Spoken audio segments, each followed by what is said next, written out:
y'all are. This is no other than the Remix Morning Show. And in case you didn't know, I go by the name of the Ear Doctor. This is Black Power Media. And we got a dope one for you today. But you know I can't do it by myself, so who am I going to bring forth? Let's bring her forth right here, right now. She goes by the name of Jackie Luma. And Burn It Down, Kim Brown.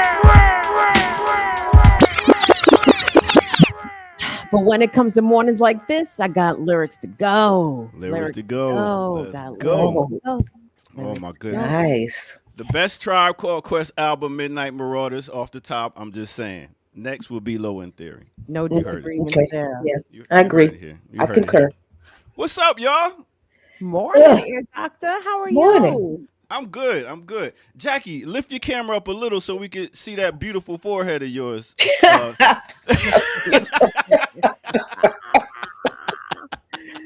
Okay. There we go. Oh, look at that. There it is. You see that now? Oh, man. The world was missing out. Lord. Okay. How's your weekends? My weekend was busy. I was out the most. We BAP had our leadership retreat this weekend, and I was out 2 days pretty much, and had folks over, had a good time, but I was worn out. Sunday afternoon after the last session, and I came home and I was knocked out. This whole lot of activity is really difficult for me still. That's kind of a pain in the ass. You gotta get your fighting stamina back, Jacqueline. It's coming. It is. Yeah, that's beautiful. Hey, I'm surprised you ain't watched no football when you got home Sunday. You said you crashed. It was. I woke up in the middle of the first game. Oh, there you go. And then I was like, oh well. Let me get this nap. Well, the Ravens are gonna lose this one. So. Oh my God! I don't even talk about it. So sad. Yo, how's Mama Brown doing? Yeah. Oh, thank you so much for asking, y'all. My mother is a champion out here. Like, she is recovering beautifully. I'm just amazed at her strength, at her recovery ability. I mean, my mother is just something else out here. So yes, thank you so much for asking. Mom's is doing great. Great. That's Fantastic. good to hear. Hey, we got a new member here, Anna Hart, member for 28 months. Good morning, peace and love. Thank you for the 2+ years of laughs, tears, thoughts, and experiences. I appreciate everyone here. Thank you, Anna. You so much. It's actually been 4 years in April, but we appreciate it very much so. Thank you. You know what? I feel like we need a little symmetry here. Can we do that? Let's bring the Kamal Cake. Franklin. We didn't have to. We did. But you know, I'm a geometry type guy. It wasn't entirely necessary, but okay. Okay. Geometry. Huh? I said symmetry. Anyway. Oh, never mind. That's algebra? Nope. Okay. Leave it alone. Yo, I had a great weekend, y'all. Listen, Tell us about it. I saw some of your IG pics. Your brother is out. He is home. My brother is out. As you can see right here, he is out. He is home. That's him with the maroon shirt on. That's my other boy E. We got a hotel room and we all watched the football game, food, drinks, and everything. And we surprised him. He didn't even know we was coming up. So he didn't know y'all was coming to get him? Nah, he didn't know. So he came out and he was walking to go see his daughter. And then my sister and my niece came up to him and he was walking almost past them. They was like, Wayne. And then he looked down and then he just started busting out crying. Yo, it was dope. Oh, that's so wonderful. Yeah, it was great. We had a good time. So his head is on right. He got some counseling in there and everything. Beautiful. So we had stayed up for the night just talking about life and talking about, I didn't force anything. I just, you know what I'm saying? You did offer your advice though. You offered your advice. I just said, you got a community, a support system around you. That's beautiful. That is beautiful. Nice. That's wonderful. Listen, at you. I'm a people person, man. Hmm. Act like y'all. Look at ear doctor growing up before our very eyes. That's true. Y'all I can't. That's dope, I ear can't. doctor. Well, Did you yeah. enjoy your time in Jersey? What was it like for you to be stomping in the old, hood Actually, or whatnot? I wasn't. I ain't even go to the old hood. My niece, she moved to Ben Salem, that's in Pennsylvania. Pennsylvania. Mm-hmm. Yeah, she Oh. moved there, and then yeah, I ain't even go home. I ain't go Oh, to you was Trenton. Ain't nothing in Trenton for me no more. in Big and up to around the Trenton. Philly street. There's nothing in Trenton for anybody. And then I came back Monday, and bam, there I am at Black Man's Lab. We had a nice crowd. We was talking about how to get a job and then keep a job. So what y'all know about keeping a job after you get a job? I'm terrible at keeping a job. Yeah, Agat is laughing in the background. Yeah, I've had my run-ins with jobs. Yeah. You got fired. Come tell the story. Come tell the story. Please. Plural. Wait a minute, you got fired for being a lawyer, right? How many times? Shit. Uh-oh. I don't know how many. I think I've only lost a couple of cases, like people who fired me when I was their attorney. That did not happen a lot. But when I worked for other people, that one was an ongoing. Yeah, I told you that's when I had to steal everything in the like the staplers, paper, computer. I'm like, what? Yep, that's what you do. Yeah. How was your weekend, bro? It's good. I'm actually going to be on for an hour with you guys. I'm headed to New York to be a part of a conference, a convening. So I'm only going to be here an hour. Then I have to rush off to the airport. But I'm so glad that Kim was here because I thought Jackie would be alone, and I feel like we're tied to the kidney, as they say. Ha ha ha. So I wanted just to make sure that she had some company here for a little while. But the weekend was good. I think I traveled over the weekend. I think I was in San Francisco. Damn. For a few days, and then an organization that we are the fiscal conduit for has land in San Francisco, a place called Earthseed, and they were doing a celebration that they invited me out to. And now I'm headed to New York. So on the run, B, on the run. Look at that freaker flyer mileage over there. Right. I see you. I finally started doing that at 56. Yeah. I was like, maybe I should add some of these up. Yeah. That's beautiful. Thank you. All right.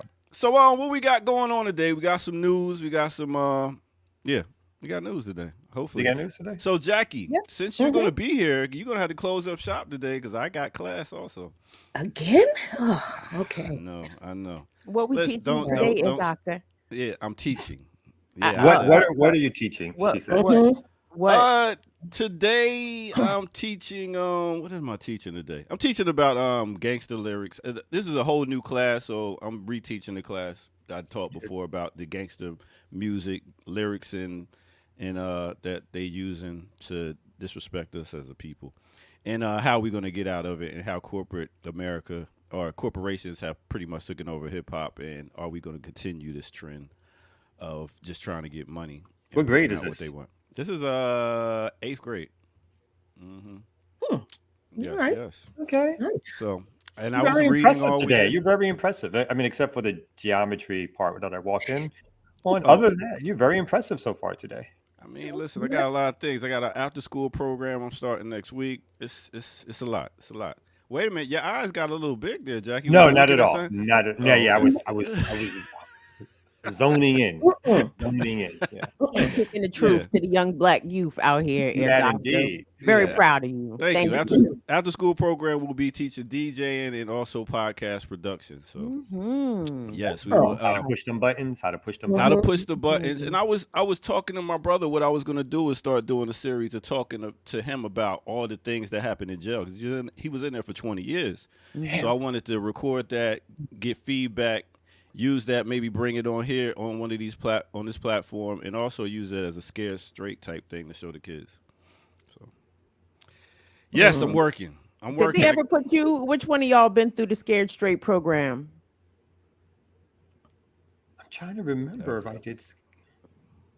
I don't think I did. No. I know one of my friends that they took him up to Jessup, up to the penitentiary, and walked him around, gave him the tour. Did he say did it have an impact, as they say, on his life? Did he say he was like shook afterwards? Well, let me put it this way. My friend did not stop committing crimes as a youth, but they never got arrested. You also got some side lessons. Right. Got some pointers. Like, oh, I don't think he stopped getting into shit. He just never got in trouble. So good for him. It worked. You never got locked up, Kim? Locked up. Jail. Define jail. Do you mean... What the fuck you mean? Jail is like, you get arrested, you go Bars. to the sheriff's office, the precinct, there's a central booking. It's not prison, but jail. Night of drinking. I think I've seen the inside of a jail once. Okay. It wasn't a protest action? It was not. But not of the principled kind. No, it was definitely a protest, not of the principled kind. Was you drunk? I was. There it is. Jared, if this was Jared, we'd have like 14 different incidents that you gotta give a little bit. I will say that incident did spur me to stop drinking, so it worked. Shout out to jail as a deterrent out here. Jail could really change your life, man. I ain't gonna front. I mean, it'll sit you down in the corner and give you time to stop life and be like, you know what? Maybe I should change some things. So because it's like you can't leave, right? It's like I am in here and they're not just gonna let me out. Like some things have to be arranged, right? So like, woo, yeah, I'm good on that. All right, so Jackie, let me get you prepared here. We got you only gonna really need to do 2 breaks, one break. So if you want to, and it's break 1 at the bottom where you see videos. Wait. Okay. I'll let you get that together for the break. Let's take a quick break right here on the Remix Morning Show, and we're going to come back and give you some of that news for all y'all right here on the Remix Morning Show. Damn, I got this. There we go. Let's go.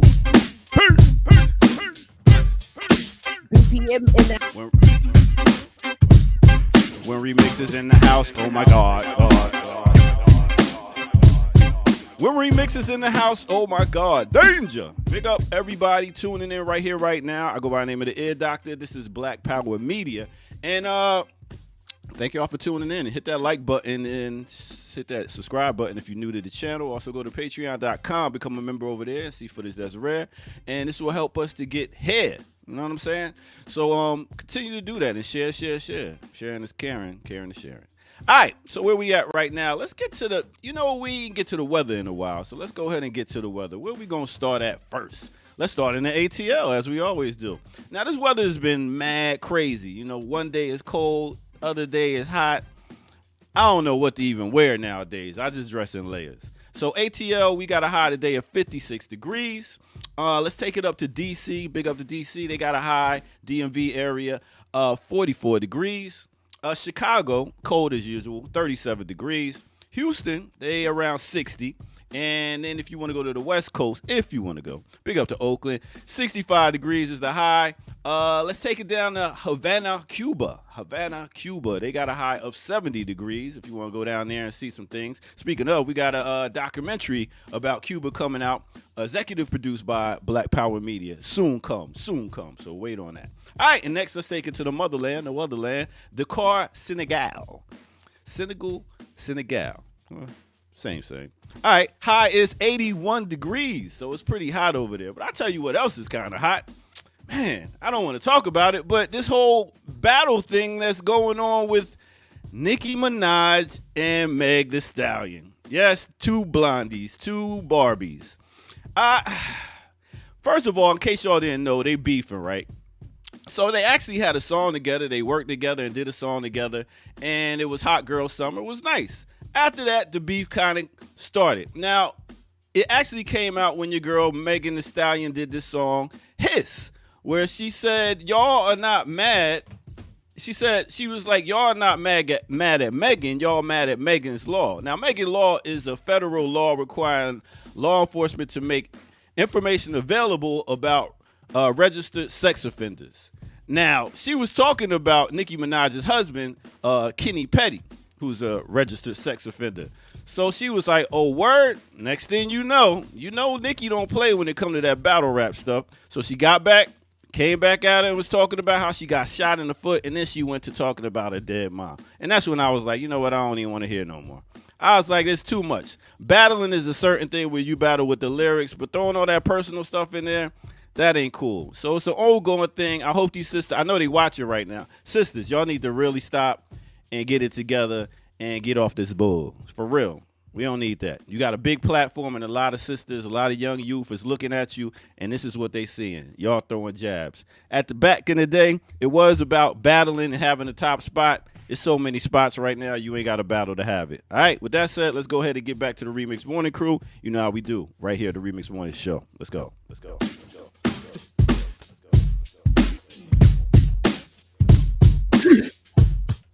Now, wait a minute. How do we know that the Megan's Law, I'm old, so I know who these. How do we know the Megan's, when she said Megan's Law, that she was talking about her old man or her husband? How do we, I mean, she just just like said, everybody in the game just knew. Everybody just knew. I mean, he's one guy that did it, so it was known. You know what I'm saying? And then she said on the interview, said hit dogs gonna holler. So she was like, Nicki took offense to it, and back and forth they go, and it's really okay. I have questions though, because I don't hear the same sort of let's get it together when it comes to male rappers beefing. You know what I'm saying? Jay-Z said that he skeeted in Nas's baby seat. You know what I'm saying? Like, I mean, I don't hear the whole say, come on, fellas, why we gotta be, let the ladies beef. If they want to beef, let them beef. You know what I'm saying? I'm sorry, but for me, I hold women at a higher caliber. I do. I mean, they're the leader. They're the leader. But they're rappers at the same time. This is what rappers do. This is beef. That ain't beef. Beefing is going at each other with lyrics. No, I mean, when you talk, it's not. What did Nas? What did Nas say about yeah, Jay-Z? And guess what? Jay-Z's mom was like, "Yo, y'all gotta, that's too much, Jay-Z." And then the beef stopped. You know why? Because the sister came and was like, "What did Pac say about Biggie?" A lot. How he went? a whole lot. Yeah, I mean that was not like, let's just keep it to the lyrics. It was very personal. And what happened to him? Oh, you saying Biggie's responsible for that, sir? I'm saying what happened to both of them. Yeah, but that's not beef can go to a whole nother level. That's what I'm saying. They need no. Didn't Cardi B throw a shoe at Nicki or some shit too? Ain't that? Yeah, that Nicki Minaj stay beefing with people, man. It's ridiculous. So I do hold women at a higher level. They're better than us. So yeah, we follow women. If they say we ain't having sex no more, we'll do whatever women say. Listen, you're a liar. Now you're just lying. Okay, you just be lying now. All right, got it. I'm trying, fellas. Hold me down now. Let them be. I agree. Nicki took a low shot talking about people's dead family members. I mean, that showed low class. That's very poor taste. But again, they're rappers. You know what I'm saying? This is what rappers do. That's what they did. Because it was only Megan can take her though. Megan is got a weight. I mean, she came out with a song called Bigfoot, dissing Megan Thee Stallion. So yeah, Megan pretty big. She said, "Get off your good foot." She got shot in the foot. Yeah. No, I mean that's the obvious thing to go after, that she got shot.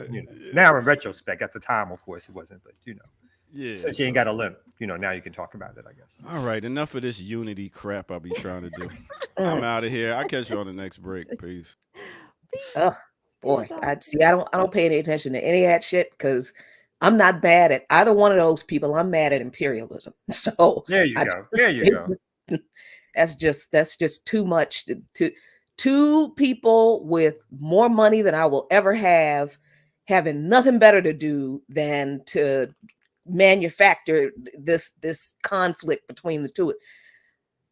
And they both, what are they? They're not like teenagers. These are like 30, 40, probably 50-year-old women. No, Megan is young, right? Yeah. I'm sorry. They're too old. They are too old to be acting that this is stupid. Especially didn't one of them tell her fans to go desecrate the dead mama's grave? God damn! Now I didn't know, wasn't aware of that. Now, Nicki did, yeah. Well, I I'm just think somebody alluded to that. She said something about her dead mom and the grave and what should be done to it. That's just that's not rap beef. That's the kind of stuff that will, Yeah, Tell Nicki him, is tell old. him. confronted.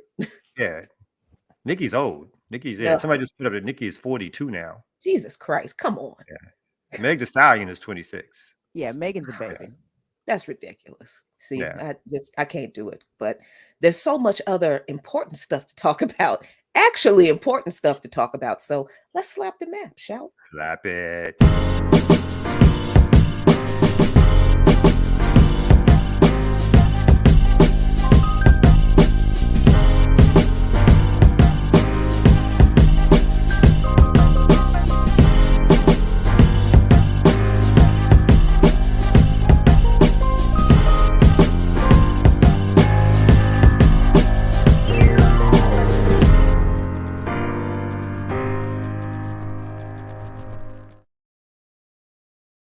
Yes, y'all. Remixes. When it comes to mornings like this, we got lyrics and news to go. It's the Remix Morning Show on Black Power Media. Today is Tuesday, January 30th.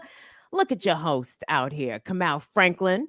We have got Jacqueline Lukman, who is the co-host of Darker Than Blue, which airs at 5 p.m. on Fridays on WPFW here in the nation's capital. Go to WPFW.org to check out Darker Than Blue. Jackie, I love the title of the show. I listened on Friday. You guys had a great show where brother Netfa joined to talk about the DC crime bill. So shout out to Jackie and Sean. Darker Than Blue on PFW Fridays at 5 p.m. My name is Kimbra. Can we get back to Darker Than Blue? Hold on.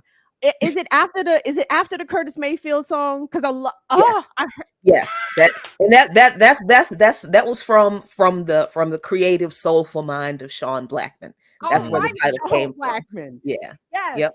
Our people who are darker than blue. That is probably one of my favorite Curtis songs. I said, look at these stylish niggles. I love it. I love it. This is what I'm talking about. Culture out here. I know.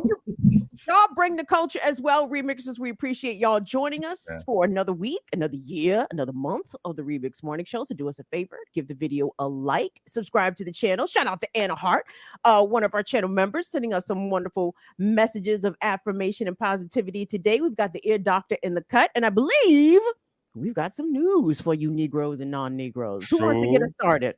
Yes. First, let me say that the last episode of Darker Than Blue, I'm eventually going to figure out how to stream it live to the platform. I've had some technical issues past couple of weeks, but hopefully this Friday I'll get it straight. But we also had Ricky Ryan on to talk about the ICJ ruling and what it means, because a lot of people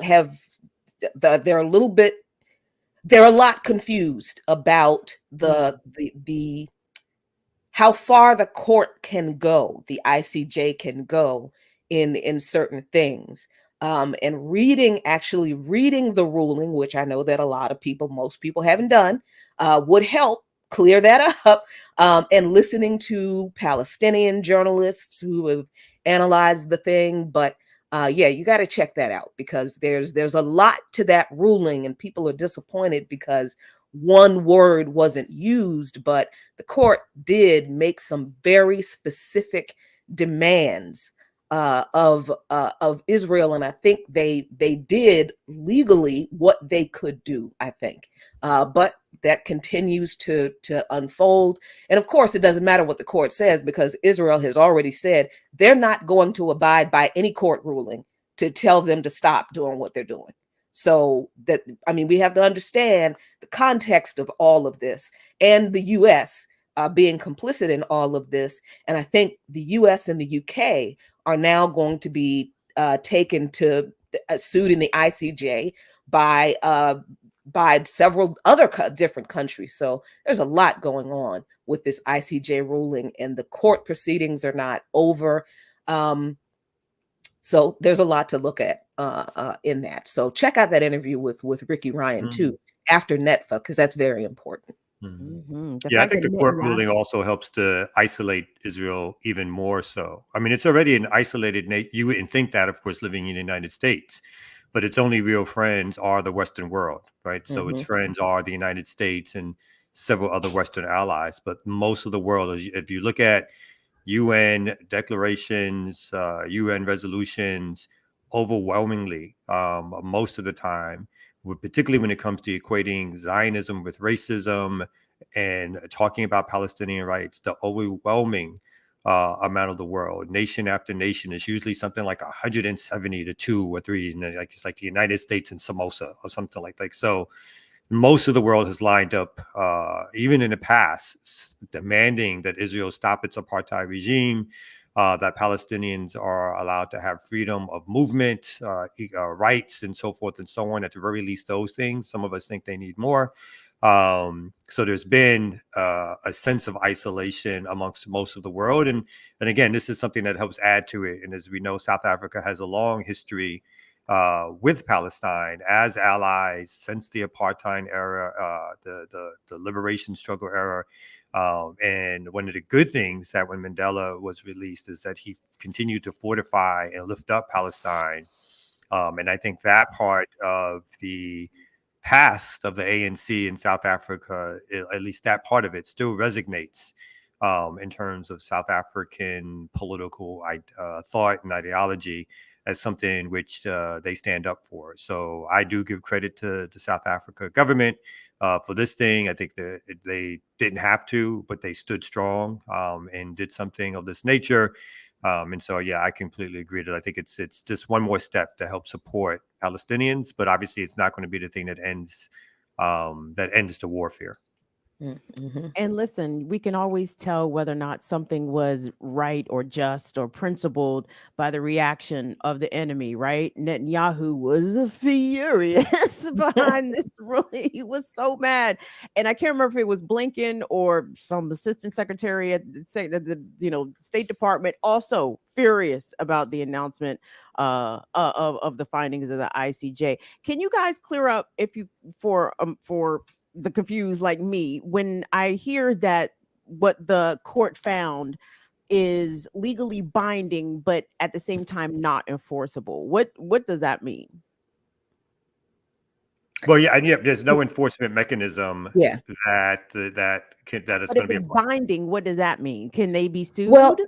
Well, first we have to understand that the ICJ ruling is not like a guilty verdict because the trial proceedings have not begun. Look at what happened. Look at South Africa bringing these charges against Israel as if it's like a pre-trial hearing. I don't know what's happening back behind me with this screen. So this was like a pre-trial hearing for the court to hear the charges to determine if there was enough evidence to bring a trial. Okay. So that's what this preliminary ruling by the ICJ was. Not only was there enough evidence to go forward with a trial, but because of the egregiousness of the evidence, of the charges and the evidence, the court had to step in and make a statement about what was alleged, which they found wasn't just allegations. Israel is actually doing these things. So they haven't made a ruling through court proceedings. They haven't found Israel guilty of anything. These are preliminary steps that the court is telling Israel they have to take to stop killing people, to stop destroying infrastructure, to stop denying aid going into Gaza. They have to do this right now before any trial actually takes place, which now we know it will. We just don't know when.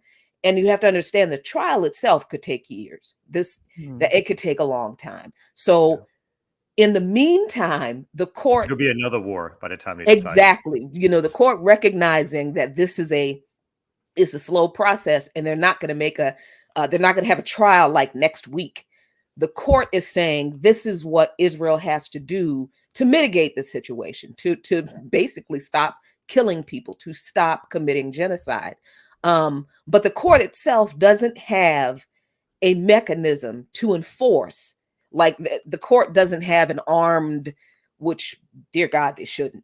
I mean, because we don't need any more armed UN peacekeepers or whatever. But the court doesn't have a mechanism to, like, they don't have a sheriff's department like courts in this country do. So what's And the there's no remedy? Like, would they get put out of this coalition of the ICJ? Because I know Israel is a signatory or a member of this, or has agreed to, to this, and when upon its formation. So if Israel is found to be not in compliance, via genocide, like, do they put them out? Like, if they can't do, if they can't do anything to enforce it, do they at least remove them as a member not in good standing, I guess, along those lines? Or does that even matter? I don't know, Kamal. Maybe you can help with that, because I'm not sure. I know that because the ICJ found the charges credible enough to go ahead with a trial, there has been talk in some circles about that. If Israel does not comply, then that being a step toward removing Israel from the Security Council in the United Nations. But I don't know how that works. But I do know that if Israel does not comply, then that only makes the case against them when a trial does happen even more ironclad. And we saw what happened. The day after the ICJ issued its ruling, what did Israel do? They claimed that the United Nations relief workers, some of the employees were members of Hamas and helped with assisted on October 7th. So Israel is not only committing genocide, they are happy now to dismantle the institutions that would, for better or for worse, however effective or ineffective they are, dismantling the international institutions that are there to protect the Palestinians. And the U.S. is absolutely happy to help them do it. So, and the U.S. and the U.K. So I don't know what, aside from that, what Israel's non-compliance to the ICJ preliminary ruling, I don't know what can be done to punish them for that. Yeah, there's not. I mean, to my knowledge, there's nothing that can be done unless other state actors say that they're going to help enforce disciplinary hearing. So remember, most of these things are in essence voluntary. Like if nation states are volunteering to be a part of it, agreeing to its jurisdiction. So there is, as was stated, there's no enforcement mechanism for these preliminary hearings that say, or these preliminary rulings that say ABC. But if nation states decide to say that they're going to enforce them by sanctioning, by issuing sort of Interpol warrants for the arrest, those are things that in a just world could happen, because they're saying that these preliminary findings are so egregious. But this is the world that we live in is made up of power players, and if certain power players are saying, that's not to be enforced or looked at or concerned about, then most of the world, other parts of the world, react to it because either they're getting some military hardware, or they're getting resources, or they're scared of being attacked, right? So a lot of times we have to again, these are sort of tactics of shame, of isolation. Again, other nations who are smaller than the Western power base could react to these things and try to do more, right? In fact, they obviously don't even need this ruling to try to do things in terms of their foreign policies to do more. But this is more of a shame thing. Like, this is not the Security Council. Whereas the Security Council, if they say something and then they do, act under, have the ability to form a military out of different nation states, the so-called peacekeepers, to go around and start enforcing or giving the cover to enforce something that they wanted to do by military dictate anyway. So this is a shame. But I mean, Israel does not like it, right? It does not like being a nation state that claims that it was created out of the horror of the Holocaust and the genocide committed against Jews who were German by Germans who were Christians, right? It does not like being called to bear on a charge of genocide. And so that is something that brings shame. And again, it may bring more cover for other nations and institutions to say and do more. But we're looking at that. This is the kind of world that we're living or looking at.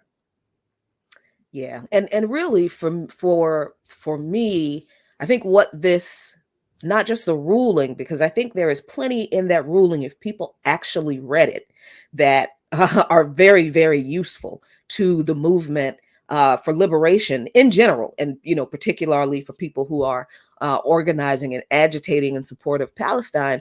But this ruling and the continued genocidal actions of Israel in spite of the ruling, and the U.S. continuing to support Israel in everything they're doing to defy the ruling, this really does expose the fact that the U.S. doesn't care about any international law or rules-based order. That's always been bullshit, but I don't think people have had, or maybe they haven't wanted to have, or they just didn't care too much about it, that there have been plenty of examples of the U.S. really just, those are just words, right? The international law and the U.S. adhering to the rules-based order. But now we have an actual legitimate court ruling against Israel, demanding that they stop their genocidal actions against Palestinians. And not only is Israel just not paying any attention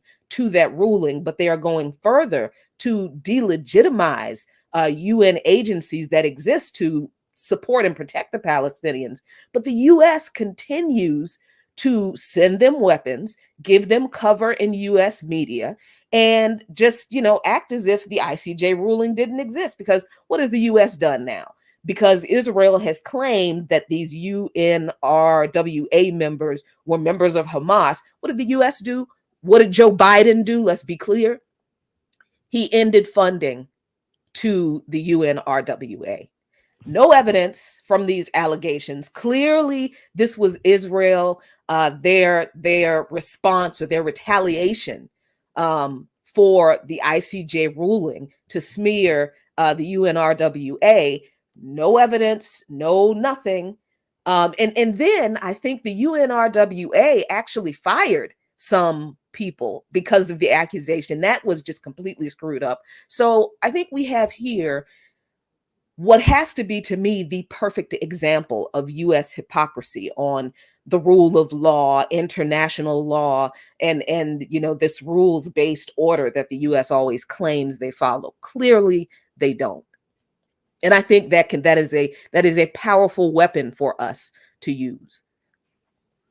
You can see where the U.S. does not follow its own logic, kind of on the heels of this attack that happened in Jordan against a U.S. military installation. And I said, and it killed 3 U.S. soldiers, I think injured. The number I think I heard was 40.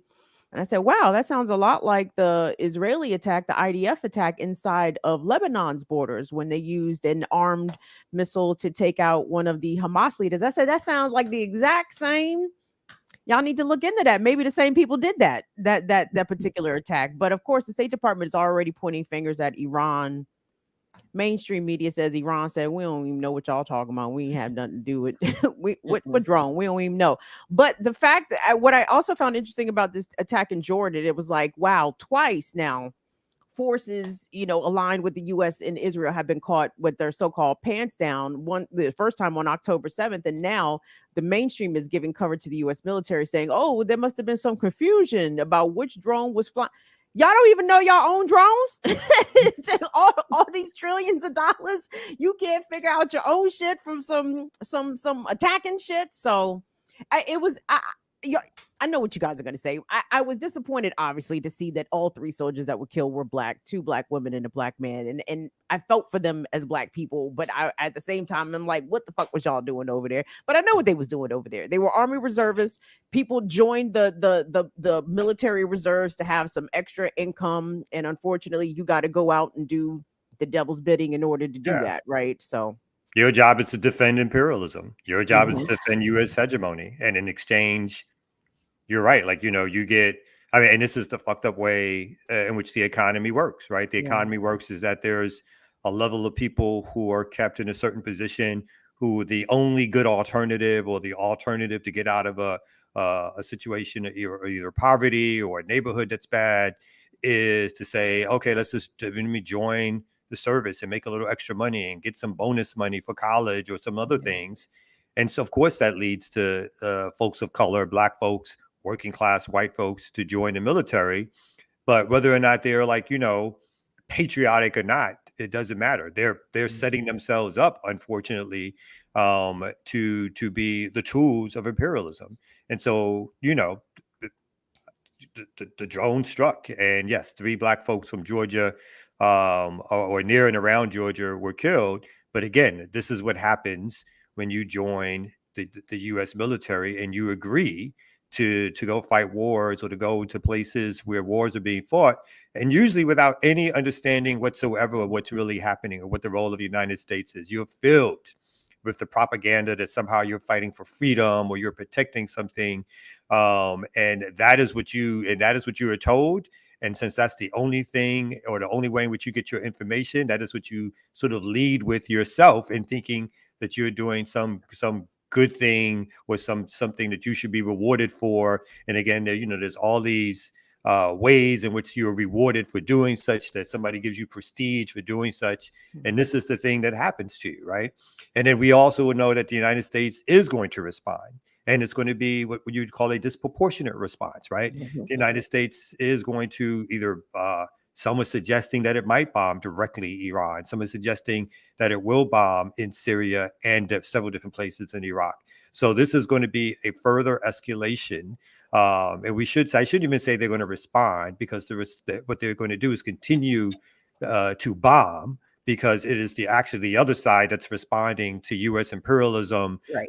It's the other side that is responding to settler colonialism, and they are the ones who are responding to their land being taken to these international, these Western hegemonic institutions coming on their land and taking over things. So this is now going to be a further escalation. And once they strike, other nations, of course, are going to be obligated to respond to the U.S. strike. Who says? I mean, they're trying to set this rule that somehow if you kill an Israeli or an American, you've crossed a red line.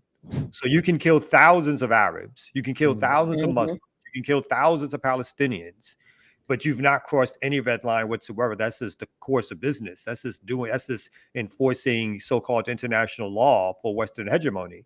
But if an American dies or if an Israeli dies, then what you get is this tactic of suggesting that now people must be punished, right? And so again, it's putting this price on the lives of Westerners, usually white Westerners, but in this case, any Westerner, is putting this price on the lives of Westerners that other people's lives are not valued at all. And hence why 30,000 Palestinians could be murdered. And the Western news media in the United States do nothing but supply more weapons and propaganda cover to continue that murder. Mm-hmm. And the media and the Biden administration, they're going to cynically use these 3 Black folks to get as a campaign ploy, to get people on, we have to protect our people. These are patriots and they were fighting for our freedom. But the same U.S. administration, whether it's Biden or anybody else, what did he do about those student loan debts, the student loans that were crushing mostly Black poor folks who, had to take out those student loans to go to college? What is he doing about the federal minimum wage being so fucking low? And most of the people in states that have not enacted their own minimum wage raises are still working for poverty wages, right? What is he doing about racist police terrorism against Black folks in this country? What is he doing about disproportionate poverty among Black people in this country? Discrimination in every aspect, home buying, healthcare. What is he doing about that? But these Black folks are held up as patriots because they were involved in the U.S. imperial project to destabilize the Middle East. Had no business being over there in the first place. The U.S. has no business being in Jordan and Syria, and those folks have no business. That's not That's not our fight. How are these Africans fighting for our freedom against who? What has Iran done to Black folks in this country? What have the Syrians done to Black folks in this country? You know, what have the Houthis or Hezbollah or honestly Hamas, what have they done to us? They ain't done nothing to us. But I do know who continually oppresses us and then gaslights us when we call it out: the U.S. government. Joe Biden, Mr. If you don't vote for me, you ain't Black. Well, that these folks died for your empire. I guess they Black enough for you now. This is going to be a mess. These three African folks who I'm sure didn't see any other way to be able to live a decent life in this country. They're going to be propped up as, you know, these heroes. Their image is going to be used to gaslight Black folks to vote for Biden, and to support Israel.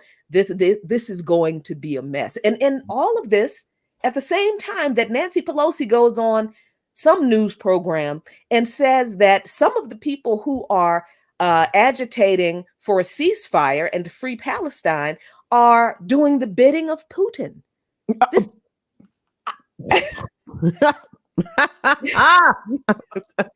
So really quick, yeah.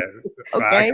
I pull up the Nancy Pelosi story, but really quick, I just wanted to quickly emphasize, and so this is going to also be used against the Black left, right? That the Black left is talking about and supporting not just the ceasefire in Gaza, but supporting Palestinian self-determination. That, you know, these three soldiers dying, they're going to have their surrogates come out.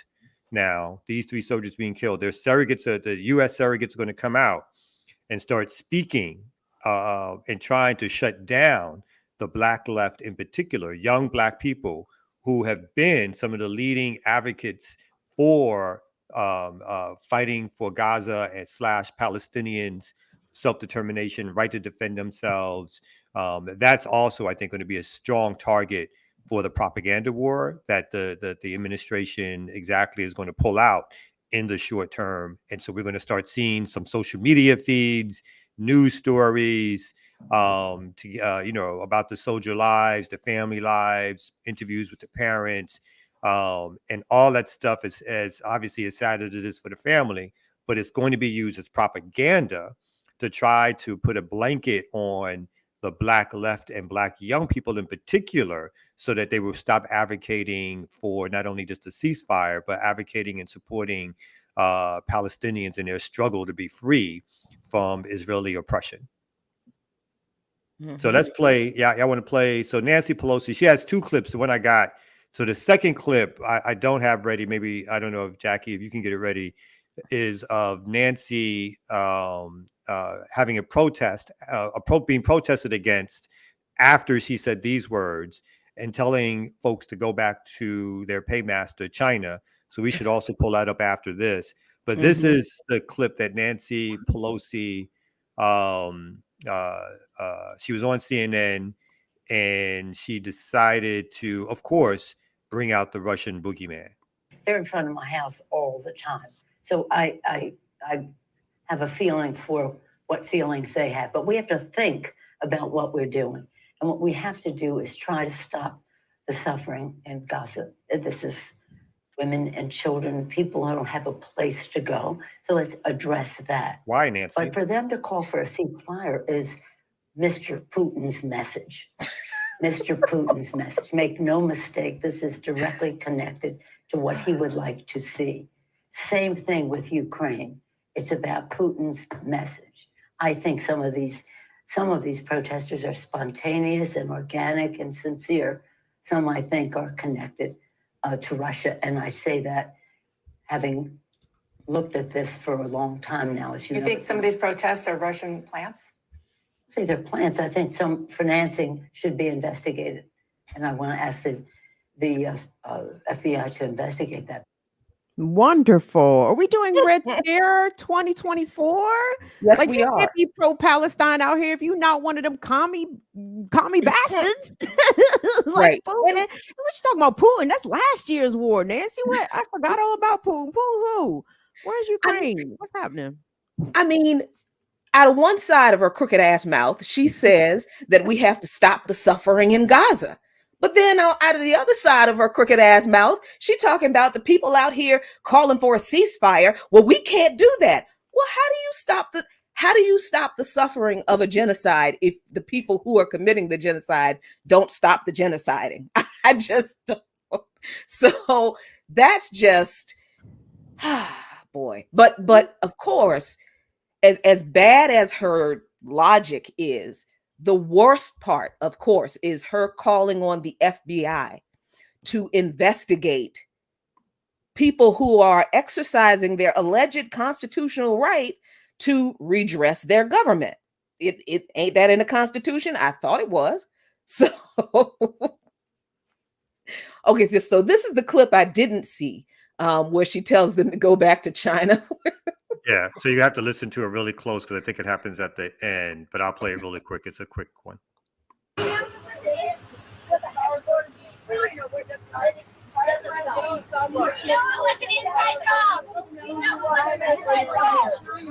Most of your constituents want stop the genocide, stop the Holocaust.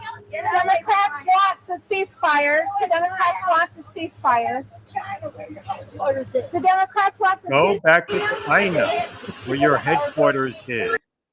So I know that couldn't be heard that clearly, but that was what she said, to go back to China, where your headquarters is. And so, Right. so not only is she red person out baiting, there.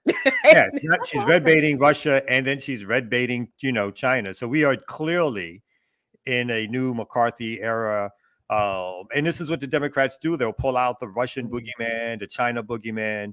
But this is a way to shift from the fact that there is a mass protest. Anywhere Kamala Harris speaks, anywhere Joe Biden speaks, there is mass protests waiting for them. There are people who are standing up and protesting at their individual speeches. And they see this happening, and the only tactic that they can do is to fall back to a 1930s, 40s tactic of trying to red bait people and claim that they are inspired. As always, right? We're too stupid. We're just too stupid to look at facts and come to a particular conclusion. We have to be under the influence of the Russians or the Chinese. And we should also make the connection that the Uhuru 3, the case against Yeshiteli, the folks who've been charged with operating with Russians, the judge denied the motion to throw the case out. And so it will be going to trial. So this is all fitting in to a larger red baiting scare and or strategy that primarily the Democrats are leading the way on, including, as Jackie mentioned, trying to call the FBI in to investigate organizers and activists, is a harking back to not only the Red Scare, but obviously COINTELPRO, to openly call for the investigation of people who are standing on principle to stop war, to call for a ceasefire, to stop genocide on a people. This is what we're dealing with in terms of the so-called liberal Democrats, the neoliberal Democrats, who we're supposed to all go rush to support in November because there's another boogeyman behind them, right? Fascist A does not equal voting for fascist number B, right? So, this is the choices that they're giving us, and so we have to look in other directions. Yeah, and I do peruse the comments a little bit and try to address people's misunderstandings. That is red baiting, and it is McCarthyism, because red baiting is people in power harassing or condemning people under the guise of having communist sympathies. And even though Russia is no longer a communist country, Russia is still the target of US imperialist aggression because of their former communist ideology. And it is absolutely McCarthyism, because you have people in power in the government blacklisting accusing people of being aligned with communists, getting people fired, all that kind of stuff, having hearings to see whether people have communist sympathies or not, all for the purpose of silencing people who are criticizing U.S. government policies. So please don't tell us to do better when we know what we're talking about. All right. That's just my little bug up my ass. Speaking to somebody who knows what they're talking about. I'm saying that was a great transition right there. And since I'm about to go teach some kids, I feel like it's a need to sometimes go teach some adults. Now let's start here. Symmetry. Oh my goodness. A geometric shape? He's still what? What? You mean Ear Doctor was right? All right. You were right. I might not know everything about politics, but I know everything about everything else. So all right. Yeah. Talk that talk, Ear Doctor. Talk that talk. You know what I'm saying? You know, have the apes and the halves into OZs, into LBs, and kilos. Tell them all about it. Everything else. Listen, time and distance. That's also ratios. That's geometry. But anyway, let's get to it. I'm going to do a quick break. I know Kim and Jackie is about to hold it down. Y'all know me and Kamal got streets to get in. So we're going to get into a quick break, and we're going to come right back here to the Remix Morning Show. So let's do that right about here, right about now. Let's go.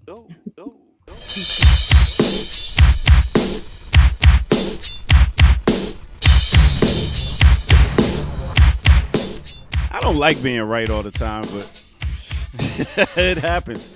Hey, big up to everybody tuning in right here, right now. This is the Remix Morning Show. I go by the name of the Ear Doctor. And please make sure y'all hit that like button, subscribe button if you're new to the channel. Also, go to patreon.com.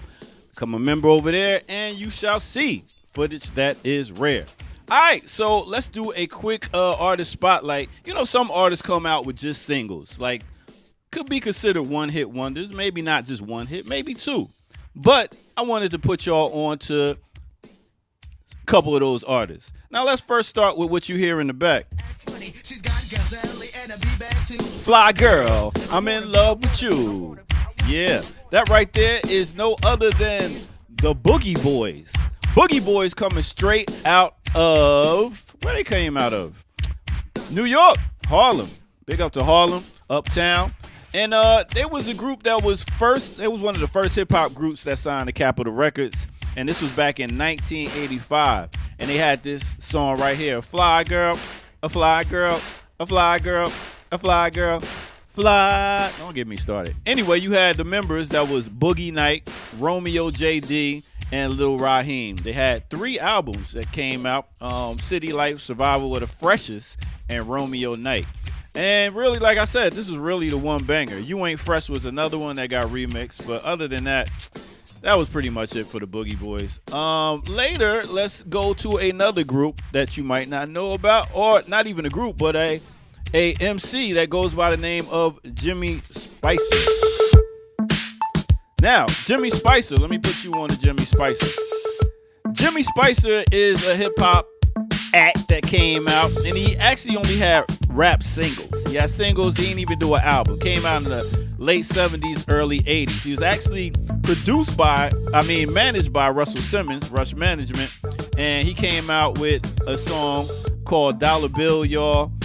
He also had a song called Adventures of Super Rhyming and a Bubble Bunch. That was another one. He actually got sampled by a lot of people. Talk about Wu-Tang, Tupac, De La Soul, Busta Rhymes, LL Cool J. He passed from advanced brain and lung cancer at the age of 61 in 2019. But he had one of the longest rhymes that had a story to it. So it was pretty big. He came out and did his thing straight from Brooklyn, New York.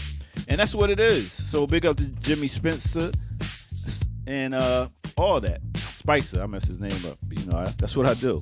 All right, so with that said, let's go ahead and get back to the Remix Morning crew. Let's go. It takes money, money.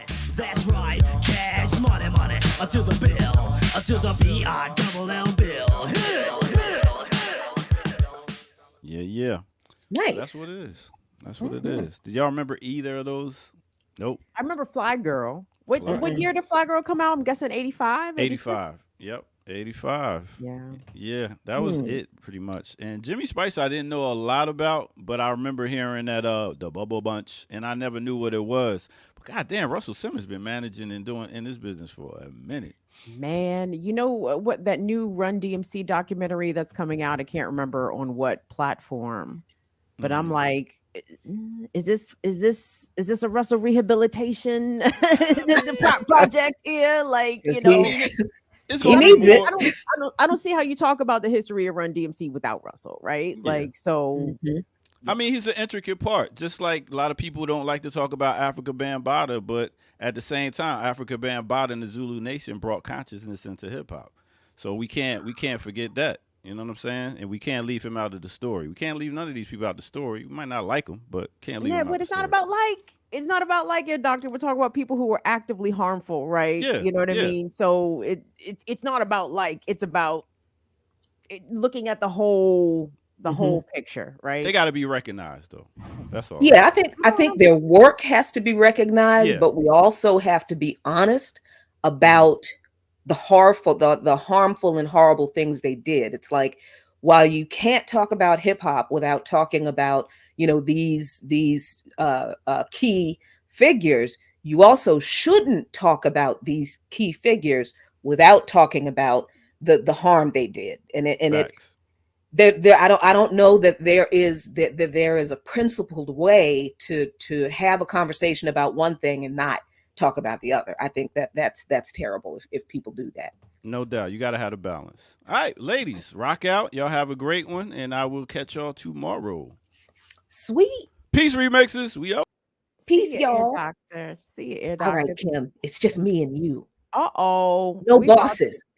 We about to go get some chicken wings and fries with some mumbo Mhm. sauce. Mhm. We're going to go down to the big chair and get us some fried shrimp. This was so funny. So we had our BAP leadership retreat this weekend, and folks came from out of town and everything. And so my house is like, the Bapter party house all the time. So, and that's cool. I really love doing it. I really love having my comrades over. So I usually when my friends come over, I cook. Right. But I just don't have the energy to do any of that right now. So, so my comrades, shout out Ricky Bryan and Petros and Austin and Jamila and all of these wonderful people. They show up at the house with chicken wings, fries, and mambo sauce from the curry out. Real friends. Those are your real friends, Jackie. Real friends. Real friends. And we that's right. And Tunde, I got to finally meet in person. I met her before, but I was really new in BAP and I didn't really know her really well. Jaribu Hill. I got to hug her neck. I got to see my friend Dr. Jemima Pierre again. I mean, it was just, I love that I'm able to hang out with the comrades that I organize with. I feel like that's kind of rare, right? And I think it's kind of rare because too often we organizers take ourselves too damn seriously. So everything has to be serious. Everything has to be about the work. And, we don't make an effort to socialize and just kind of, hang out and be cool with each other. And that's really important to me. Because these folks are like my family.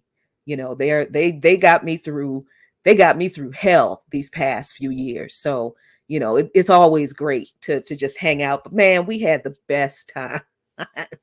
That's beautiful. Good for y'all. And shout out to the chicken wing committee who put themselves on the chicken wing committee and showed up and came through. Just like y'all do all the time right here on Black Power Media Remixers. Thank you guys. It's Kim and Jackie. Lucky y'all. Yes. Lucky. You all are so lucky. So Kim, okay. I want to ask you a question about football, but not specifically about football. Mm-hmm. What are your thoughts on this whichever Kelsey he is and Taylor Smith? Girl. I have the wrong take. You don't want to ask me, but go yes, ahead. I do. Yes, I do. No, yes, I do. I want to know because I don't understand. Here's the thing.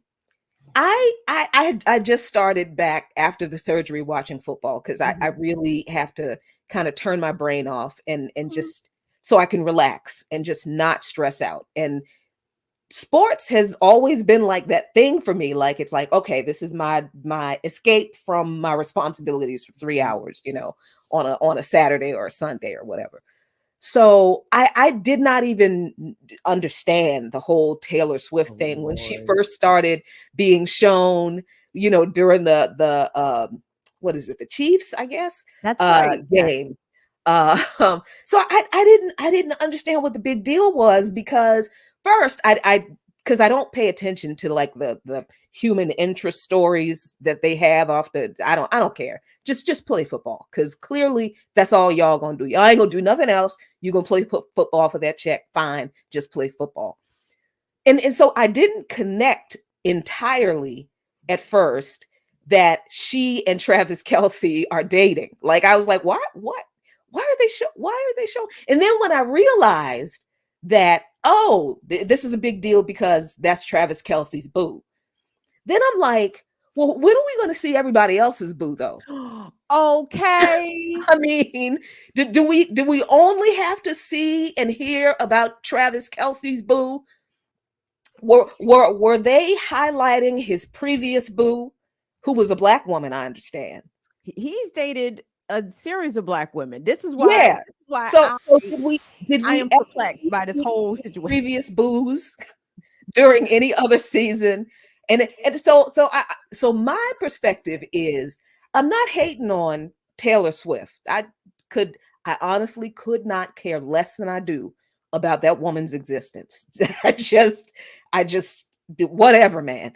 I just don't understand why there are all of these other single, unmarried men in the NFL. Do we ever see any of their boos? Ever? On occasion, during Green Bay Packers games, they will show Simone Biles, the most decorated athlete on earth in the history of Earth. Simone Biles is married to Green Bay Packer. His name's Jonathan Owens. What does he play? DB, y'all? Tight end? I can't remember. But they will occasionally show Simone Biles and occasionally mention that they were married. Occasionally. And by the way, every time that fallen woman Taylor Swift shows up to Travis Kelce game, you will get multiple shots of Taylor Swift. And this is because, Jackie, apparently Taylor Swift she rules the white women. Like the white women 35 and under, Taylor Swift got all them bitches on lock. Every single one of them, apparently, right? According to the media. So the NFL is so gassed that Taylor Swift has brought all these brand new eyeballs, millions of new viewers tune in just to get a glimpse of her up in the box. And so we had talked about this before, me and my comrades in BAP, and we kind of thought, look, she was offered the Super Bowl halftime performance, and that just would have been another terrible Super Bowl halftime performance. Indeed. But she apparently did not take that offer. But she still wanted to, be the it girl for the NFL. So she started dating Travis Kelce so she could get all this. I mean, so she could dominate the NFL. I mean, I just find it really interesting that there is as much attention paid to her as is paid to what goes on the field. It's just weird. This has just been a weird football season. It's marketing and promotion. It wouldn't even shock me if the NFL's elevation of their coverage of Taylor Swift might have been inspired in part by Jay-Z. Jay-Z is savvy in that respect. Like, you might want to sort of maximize this. And on top of that, the Chiefs are competitive. They are going back to the Super Bowl. They are the reigning Super Bowl champs. I mean, I have a I wish she was dating another one of these white boys. The fact that Travis Kelce used to date black women, I feel as though I think it was Afra said she just came and reclaimed him. Kim, don't be sad. Don't be sad to see him go. Yeah, she brought him back over to the white side. She took him back home. You can't even be mad. He went back to his people. And and I'm sorry. I know this is deeply unpopular. I'm sorry. That man is fine as Frog's hair. He is fine. He's a good looking dude. He is fine. God damn, 6'5", 230, Jackie. When do you ever kick that out of bed, girl? Never. I will admit, he's a good looking dude. He's a good look. But you know what? I kind of like his brother too. I like boy. He's fluffy. That's why you like him.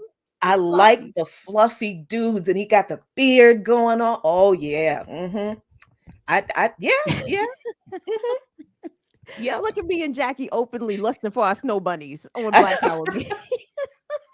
Are the men snow bunnies too? I think why not? I don't know what to call them. Snow buckies, our snow bucks. Our snow bucks. Oh shit. New term, trademark. Y'all can't take that. Snow bucks. I like it. I dig it. Anyway, you guys, remixers, thank you all so much for remaining with us. It's Kim and Jackie on your scene. Give us some likes if you don't mind, some thumbs up. We appreciate y'all joining us. Jackie, I truthfully prepared not for this morning, so my deepest apologies if you don't have any more stories. No, I do. I got some good stuff that we need to know about. Things that are going on in the Sahel. Mm-hmm. They doing the thing. They doing the thing. Darker than blue.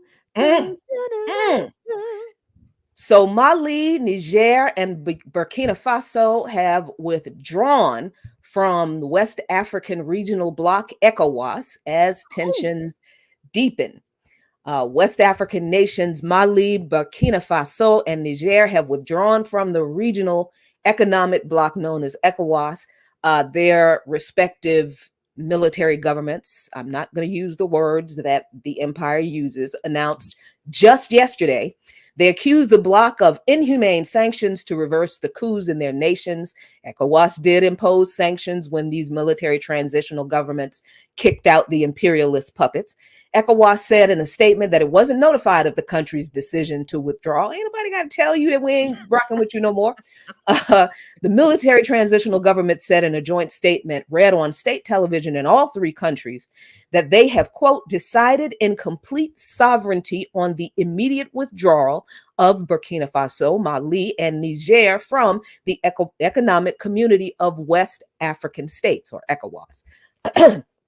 They said that the bloc has, quote, moved away from the ideals of its founding fathers and Pan-Africanism after nearly 50 years in existence. They went on to say that ECOWAS, under the influence of foreign powers, betraying its founding principles, has become a threat to its member states and its populations whose happiness it is supposed to ensure. Damn. Let's see. ECOWAS said in a statement that it had not been notified of the country's decision to quit the bloc. Its protocol provides that withdrawal takes up to 1 year to be completed. You know, that's kind of like giving 2 weeks notice on a job that you're leaving. Why? I am leaving. I quit. You cannot fire me. That what you gonna do if I don't give you 2 weeks notice? You gonna fire me? No, you're not. I quit, and I'm leaving.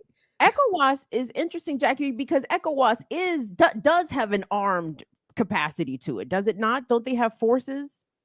I think they have a small force that they said they were going to when the military transitions happened. ECOWAS threatened to send troops into these countries and these countries made it clear that not only will you have to deal with us, our militaries. If you do that, you're going to have to deal with all of our coalition member militaries as well, because if you attack one of us, you attack all of us. And that backed ECOWAS down quite a bit. Yeah, so they recognize that all they could do was impose sanctions, and that was, I think that was like the straw that broke the camel's back for these three nations, because if you're supposed to be an entity that is supposed to ensure the economic stability of the countries in the region, how are you going to impose sanctions, economic sanctions, on these countries that are exercising their right to self-determination, to no longer be under the control of imperialist backed leaders? How are you going to punish the people for wanting to be free? So they're right. ECOWAS is under the influence of foreign, US, European imperialist influence. So a little bit on ECOWAS. They were formed in 1975 to promote economic integration in member states, and they've struggled in recent years to reverse the coups in the regions where citizens have complained of not benefiting from rich natural resources. So ECOWAS hasn't done anything to protect the resources in these countries and ensure that the people in the countries where the resources are benefit from the resources. They've just been standing by and letting the Western nations come in and continue to rape and pillage the resources of these countries. Let's see. Maybe So that was the purpose of its formation to begin with, right? Because how many of these, collectives are formed with one stated mission, but in actuality, their real mission is to keep people in line, keep countries in compliance, to make sure nobody steps out. And if they do, they'll be punished in the ways that these other states have been with sanctions, right? So yeah. And just to remind folks, Mali, Niger, and Burkina Faso formed a security alliance among themselves. They've severed ties with the military in France and other European nations. They kicked them out. They have strengthened their relationship with Russia for support. And the joint statement they issued said that ECOWAS failed to assist the three countries in fighting existential threats like terrorism. Which is what these nations said, look, if terrorism hasn't gotten better with the presence of the French military in our countries, then why do we need them? I mean, if they're not going to do any better than they have been doing, we can do better than they have. So get out. So that's what they did. And they said that finally, when these states decided to take their destiny into their own hands, ECOWAS adopted an irrational and unacceptable posture in imposing illegal, illegitimate, inhumane, and irresponsible sanctions in violation of its own texts. Rather than improve their situations, they said that ECOWAS sanctions have, quote, further weakened populations already bruised by years of violence. So that is a huge deal. Excuse me.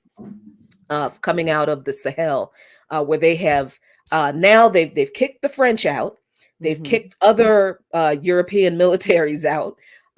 They have severed ties now with ECOWAS, which means they have severed ties with the imperialist powers that control ECOWAS. There have been some other like smaller developments where I think in Mali, where mining, there have been changes to mining contracts that are that are supposed to benefit the countries where the resources are better than they have before. There's a lot going on in the Sahel, and we need to continue to pay attention to what is happening because it's groundbreaking, it's earth-shattering. And we could learn some lessons from, once again, we can learn some lessons from our brothers and sisters on the continent. I am curious whether or not the exit of these states from ECOWAS will have a domino effect, whether or not other West African states that are part of, the collective will also consider departing, or, trying to take some steps, or in response, will the imperialists sort of sweeten the pot for the remaining states, like, listen, we'll send y'all all kinds of shit. Just stay, just stay in this, because I would have to imagine that, I mean, the credibility of ECOWAS has already had to have been undermined, but with the exit of the Sahel states, I would think that other West African nations would be looking in the same direction, and potentially considering taking those additional steps as well. That's what I'm hoping. Look, we don't have crystal balls here. We can't tell. We can analyze, we can surmise, we can guess, about the next steps. We don't have a crystal ball, so we can't predict what is going to happen if this move is going to be replicated in other countries. I hope it does. That is the hope, because that would be a serious blow to U.S. interference in the region, French interference in the region, Canadian. Let's not forget the Canadians.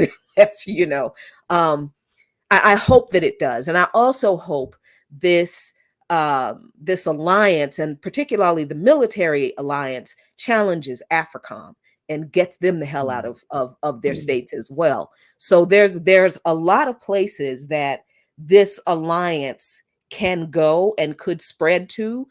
It's just a matter of watching and seeing what's done. But we also have to keep in mind that there have been several assassination attempts on some of the leaders. There have been attempted counter coups in some of the countries. So please understand that the West is not sitting back and just taking this all in stride. They're actively trying to undo the progress that these African nations have made in the Sahel. So we also have to keep a watch on how they are going to be challenged in the future, because they are. There was a story last week. It was sort of a blip, but I heard it. I think it was 2 U.S. either Navy officer. I don't know if they were officers, but niggas in the Navy. I don't know but anyway, this happened off the Horn of Africa. I think off the coast of Somalia, where these 2 military people were lost at sea because they were attempting to board what the news called a Somali pirate, or the boat, right? And I'm like, they still doing that? I guess they never stopped doing it, but I thought that was sort of eye-opening for me. I'm like, oh wow, like I guess the US doesn't really stop these missions. Like some of these sort of stories will bubble up, the Black Hawk Down, what was going on in East Africa in the 90s, but the US is still continuing very much on these same sort of interference, terrorists, fucking up with whatever the Somalis are doing or the East Africans are doing off the Horn of Africa. So I thought I'm like, wow, they're still doing this. It's only made news because they lost 2 of them. I mean, and by lost, what happened was apparently one Navy SEAL. There were Navy SEALs, so it was 2 Navy SEAls. One Navy SEAL fell overboard. And another Navy SEAL went in after him, which is, I guess, their protocol, and they both died. They both died, and they are board the boat for what? What was you trying to get on the boat for? By yourself? You trying to get on the boat by yourself, huh?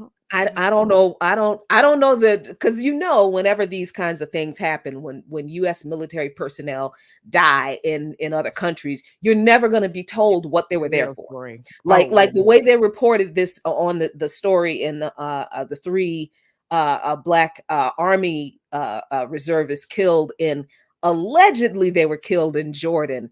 I don't know if that's entirely true. I'm thinking it was really Syria.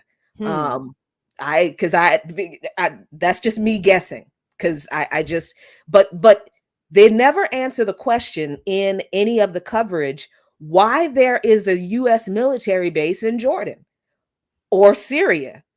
I mean, the U.S. is not supposed to have a military base in Syria, so I feel like they say it's in Jordan to keep from the criticism of, well, wait, how do you have a military base in a country you're not supposed to have so you're never going to know, you're never going to be told why the U.S. carries out these military operations in these other countries. And you're also never going to be told why the economic situation in Somalia is still so dire that people have to resort to quote unquote piracy, which, you know, I'm not even mad about that. Look, all these rich nations shipping all of these goods that they are pillaging from other nations, but you'll have to give some of that up.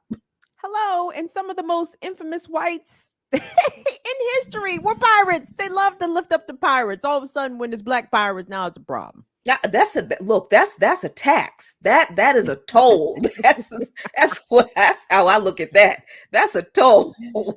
Basically, you're not sliding that cargo ship by this coast and not gonna pay the toll, sir. No, y'all don't even live over here. Y'all ain't from here. This ain't even your neighborhood. Y'all ain't even supposed to be over here. Yeah, so that's news out of the Sahel that we should definitely keep close watch on. But there's also some interesting stuff out of Kenya. Once again, let's go home. As you know, or as you may not know, Kenya volunteered to lead the military police force in invading Haiti to combat the criminal gangs. Well, the Kenya court blocked the police deployment of Kenyan police to Haiti. Nice. The Kenyan High Court has blocked the government. Excuse me. I think I should probably, there we go. The Kenyan High Court has blocked the government from deploying police officers to fight gangs in Haiti. The judge argued that the deployment would be illegal as the National Security Council lacks the legal authority to send police outside Kenya. He added that the council can only deploy military, not police, for peacekeeping missions such as Haiti. Last year, Kenya had volunteered to lead a multinational security force in Haiti to quell gang violence. The judge further explained that Kenyan law only allows the government to deploy police officers to another country if a reciprocal agreement exists between Kenya and the host nation. Kenya's government had said it will appeal against the ruling. Haitian Prime Minister Ariel Henry, who nobody in Haiti voted for last year, asked the UN to urgently deploy a multinational force. He said his government had been overwhelmed by gangs who controlled 80% of the capital, Port-au-Prince. The UN Security Council backed Kenya's offer to lead the force, and Kenyan lawmakers went on to approve the deployment. In Haiti, the possible deployment had received mixed reactions from community members who have suffered at the hands of gangs. Laurent Uwumuremi, I hope I got that close to right, the country director of Mercy Corps, told the BBC the mission had the potential to facilitate access to public infrastructure and address the humanitarian crisis. He added, though, that some community members said Haiti did not need external interventions and that they saw it as a waste of money and time. Ekuru Alcott, the Kenyan opposition leader who brought the case, said the court ruling was a win for the country, for Haiti, which could not afford to spare officers before tackling its own security challenges. For Kenya. Mr. Alcott added that President William Ruto was only using the deployment to prop up his international image and seek favor with countries like the U.S. Yes, that is absolutely true. Call them out. Right. So, yes, there are forces in Haiti who are in favor of this foreign intervention, this new invasion of Haiti, but most of the people in Haiti understand what this means. This would be a repeat of the last time the UN intervened in Haiti and caused more than 20,000 deaths from cholera because they infected the water. So this, and there's a whole nother conversation that needs to be had about this gang situation that we've touched on before. But Haiti does not need another invasion to address these problems. Haiti needs sovereignty. They need fair elections that their people can vote for their own leaders instead of having their leaders imposed upon them by the West only so those leaders can do this kind of shit, to allow to ask for foreign intervention in the country, which really is, it's a way for Henri to curry favor with the West, but it's also a way to invite in all of the Western agencies whose job it is to destabilize countries for the US and the West. So I'm once surprised again, this unelected prime minister from Haiti. I mean, I'm surprised this man's still alive. I mean, like, and I'm not surprised at the framing of the media. I'm not sure what outlet you pulled that article from, but the default acknowledgement of Henri as the prime minister, despite the fact that he has not been elected. But conversely, I remember when Nicolas Maduro was democratically elected as a president of Venezuela, the U.S. media and the State Department were who was the other dude that they was trying to recognize instead? What's his name? I can't think of his name. From Venezuela, Jackie. I can't say his name without laughing. Juan Guaido. Guaido. Guaido. That nigga. Guaido, right? But in the media, it was like Venezuelan President Guaido. In the State Department, we recognize President Guaido. But none of that for Haiti, right? And I know, obviously, if it's a U.S.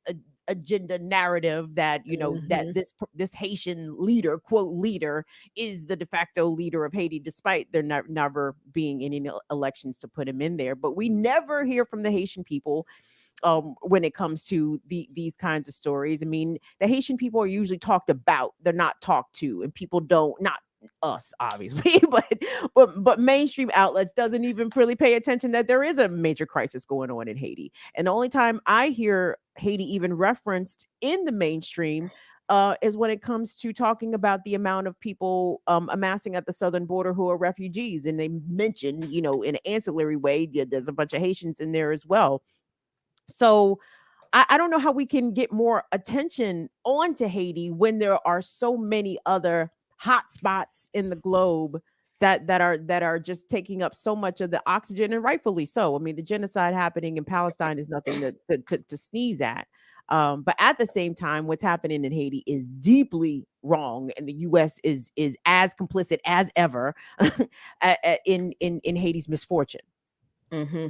And having the people vote for their own leaders in Haiti, their own president in Haiti, so that the president that the people vote for can appoint the members of the Haitian government. See, there's this person in the chat that's just getting on my nerves, and today is not that day. So nice, Jack, to even pay attention, to acknowledge. Well, put them on the Summer Jam screen. Fuck it.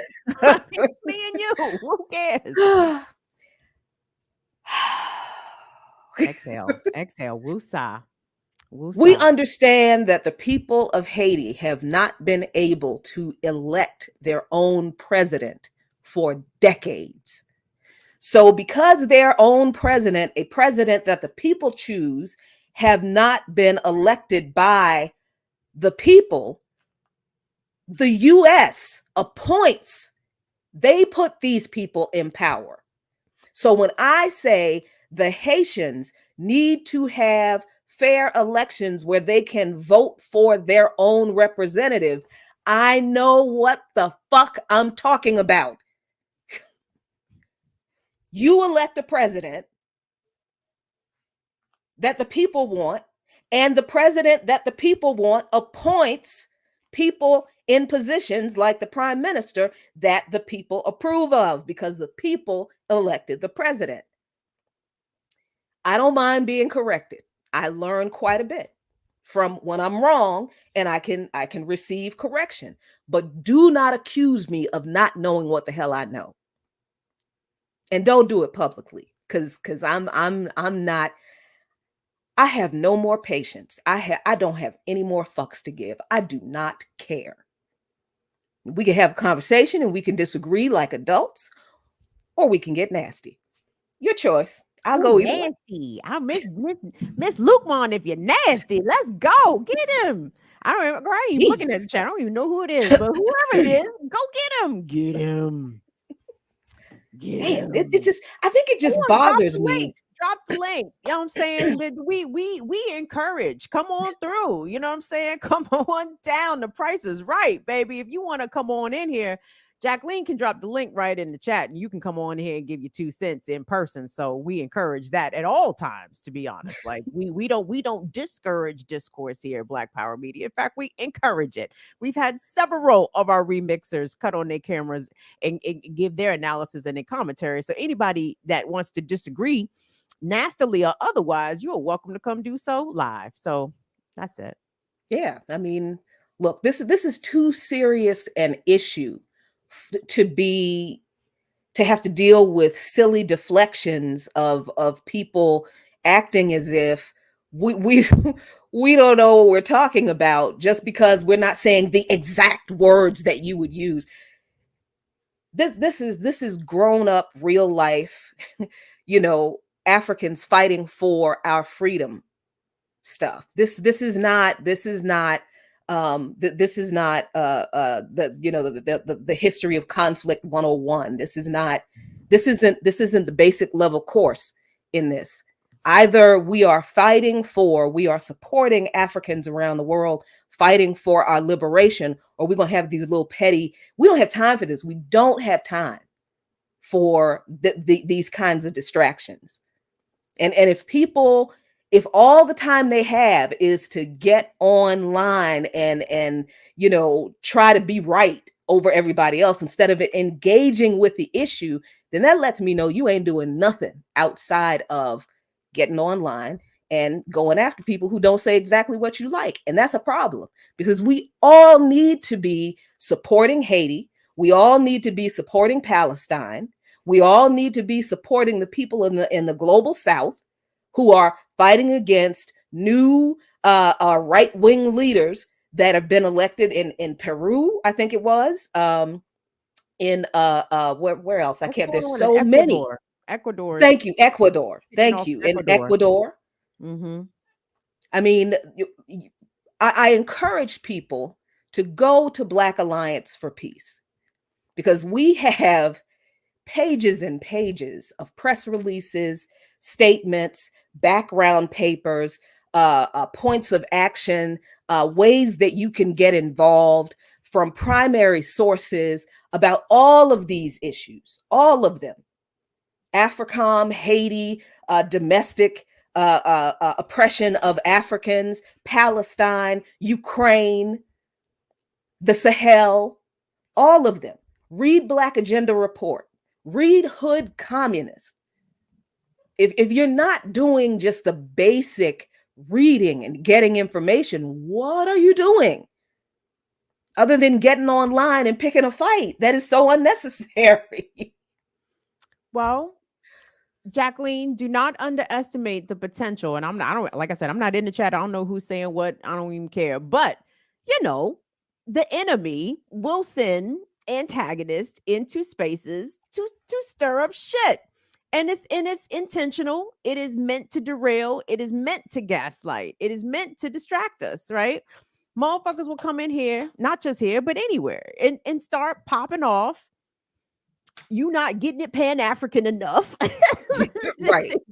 You not blickety black enough out here. You are not darker than blue out here. Like, I mean, but that's the intention, right? The devil is in the detail. The devil is a liar. The devil has come to steal faith and all kinds of shit. So anyway, don't pay them fools no attention, Jackie, is basically what I'm trying to say. Like, them alphabet boys be busy out here, and girls. They be busy out here. So that's it. Shake off them suckers. Shake off them suckers. So yeah, that's what's going on in Haiti. And no, you don't all have to agree, but you do have to respect. That's what you have to do. You have to give people respect. And if you cannot disagree with people without disrespecting, you're going to get cussed out. That's just, I don't know what else to tell you. There you go. It's 2024. I ain't fucking with y'all like that no more. Hey, in chat, again, I'm mad at y'all. Why y'all got Jackie in here all upset? Whoever the fuck this is in here talking shit, chat. Y'all know who is who and who ain't who in here. Y'all supposed to regulate and check these bums when they come in here on that bullshit. So chat, I'm looking at y'all. Y'all got Jackie in here breaking a sweat. Y'all are we supposed to be self-regulating in this bitch, chat. What the fuck? What y'all doing? Y'all letting suckers come in here and knock our sister off her square? Well, she ain't. First of all, she ain't knocked off her square. Let me be clear. Jackie stands strong on her square. Never that. Never that. Exactly. But don't chat. I'm looking at y'all. Don't let me pull up this chat. I'm gonna start calling names out. Y'all supposed to be regulating these suckers, chat. Don't even let it get to that. And yeah, I'm talking to you, and you. All of yous. Yep. Anyway, so What's going on in your city, Jacqueline? There's a lot going on in DC. Apparently, Joy Reid. Look, normally I wouldn't bring that woman's name up. I would not. But apparently, Joy Reid dropped an F-bomb. She had a hot mic moment. Let's see. What did she say? Uh-oh. Congress is serious about solving the border issue. If that bill were the law today, I'd shut down the border right now and fix it quickly. And Congress needs to get it done. Starting another war. Still trying to kill the deal. Did you hear it? I heard the beep, but I didn't hear the what was the sentence that wait, let me go back. Cooking, but I don't love cooking. Oh, stop it. Where do y'all be finding these PG-13 clips at, man? Where are the I upgraded to Dawn Professional. Dawn Professional manual pocket cuts grease faster. Bon appetit. From P&G Professional. Okay, no, stop that. All right, let's go back. Cussing Joe Biden is the question. Was the F-bomb? Was it fuck Joe Biden, or was that? It was close. It was close. Let me see if this does any better. President Biden said he's ready to take action if Congress is serious about solving the border issue. If that bill were the law today, I'd shut down the border right now and fix it quickly. And Congress needs to get it done. Starting another war. She said starting another fucking war, and then came right back on the screen like nothing happened. I have noticed that there is there's more sloppiness in the broadcast news product overall. Like this is just a small, stop. But I do notice when, anchors are being featured and then they cut to a clip, they're supposed to mute the anchor, right? You're supposed to take the mic down or mute them in case people need to cough or sneeze or whatever, or got a little comment. But now everybody just leave mics up. Fuck it. You're going to get more of that. I don't know. I mean, start another fucking war. I mean, I haven't watched MSNBC literally in years, so I don't know Joy Reid's stances on things. I am fairly convinced that she was probably in favor of the war in Ukraine and stopping Putin at all costs, and Israel has a right to defend itself. Like, I mean, what she mad at Joe Biden starting another fucking war? Like, yeah. That's what this nigga does. That's what he does. Yep. Yeah, I just thought it was funny that it's, you get Joy Reid, who is usually, like you said, very supportive of the empire. She's on her hot mic, and start another fucking war. It's like, okay. But Joe Biden, though, on this border issue, that man said if a certain bill, and I don't know which bill he was talking about, was law, he would shut the border down and fix the problem right now. So this is the guy who continued to push for building the wall that Trump, campaigned on, and has deported more people in, 2 years than Trump deported in his entire 4 years. And I mean, I do like the Joy Reid hot mic, not because really it was funny. It's newsworthy because here is a staunch liberal journalist, commentator, whatever, not towing the party line, criticizing the Democrats, pushing us into another war, criticizing Joe Biden pushing us into another war. Yeah, that's egg on the face for the Democrats. But what's even, I don't know if I want to say more important, but it's as important, is what Joe Biden was saying in that clip. Here is the Democrat, the liberal, the person, the party that is supposed to be all about human rights. And that's a whole nother human rights for liberal white folks in this country. It's not the same thing. It's not human rights. They're supposed to be all about human rights and fairness and democracy. And he talking about, I would shut the border down in a minute.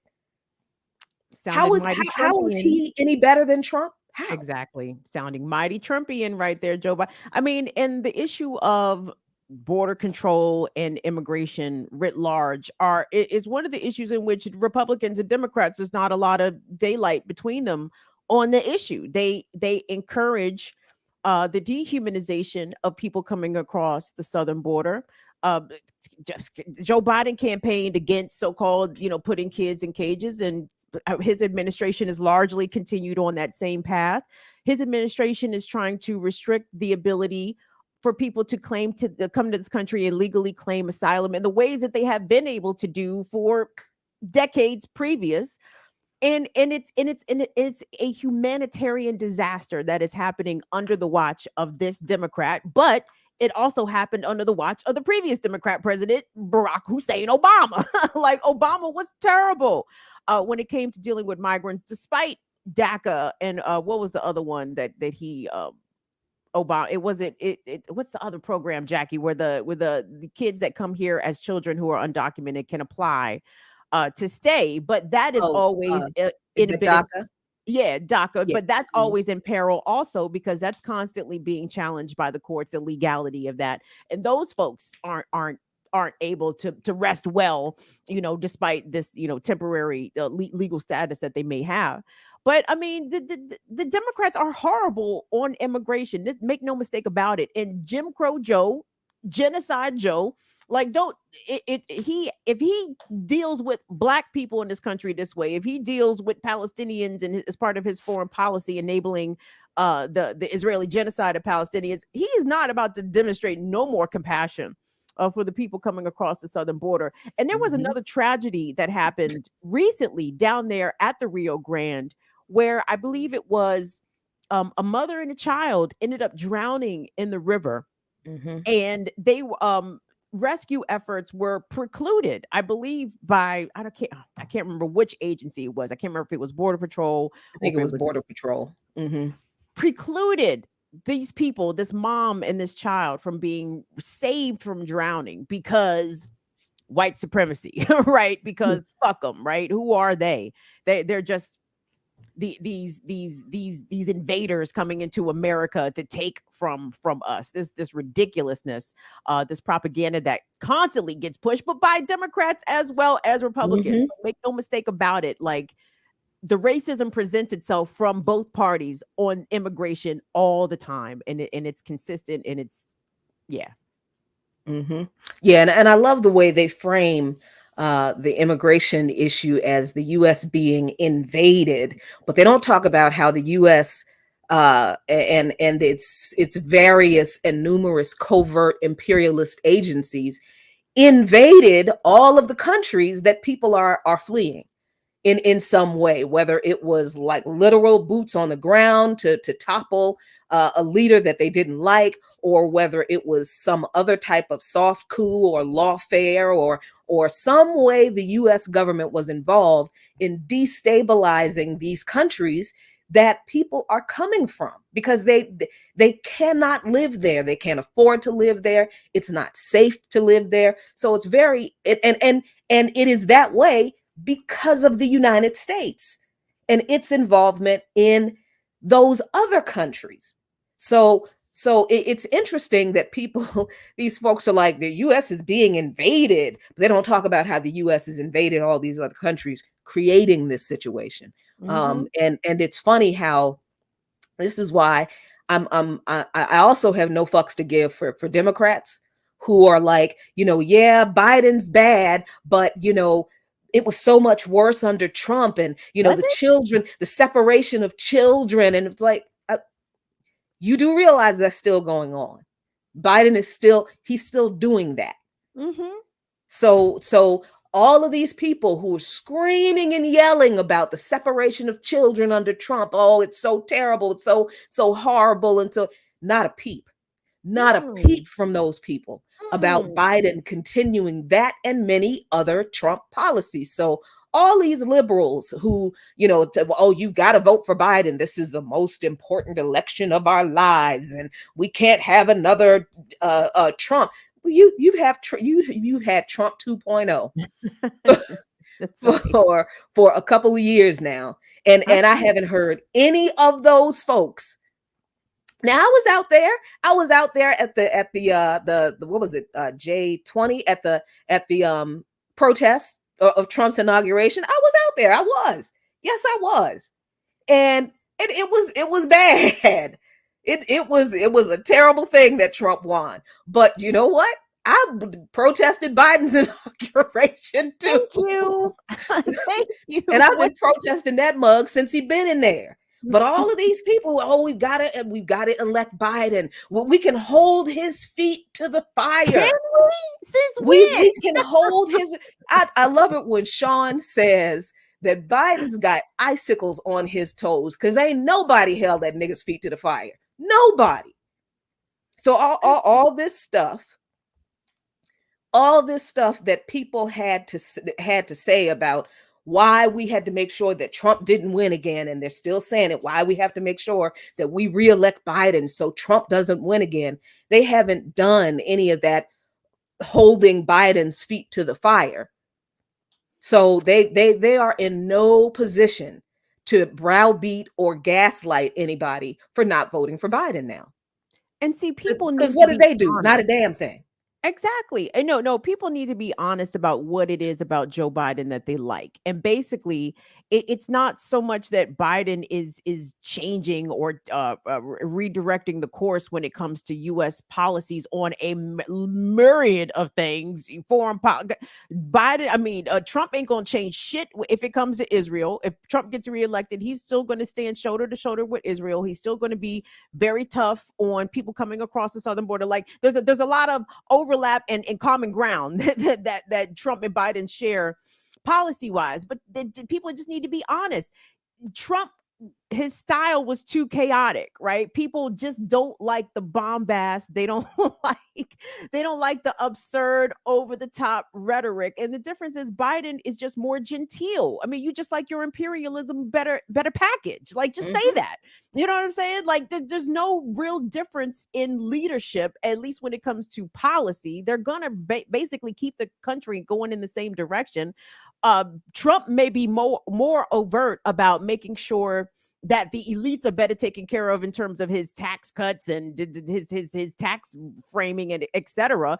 But Joe Biden is going to stay the course. Make no mistake about it. And we need to keep that in mind. We don't have good options. There is no voting for the lesser of two evils come 2024. You're still voting for evil. Regardless of which septuagenarian or octogenarian it's going to be. They're both some evil bastards. So pick your poison.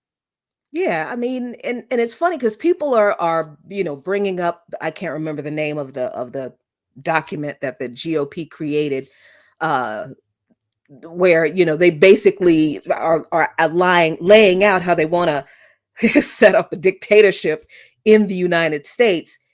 Like, do you think we live in a democracy? No, man.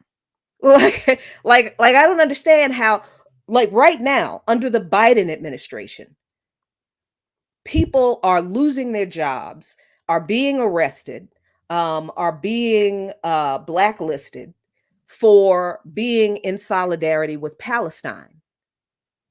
What free speech? Where is the free speech in that? That's happening under Biden. He's doing that. And you've got people like Nancy Pelosi saying that she wants the FBI to investigate people protesting to stop genocide.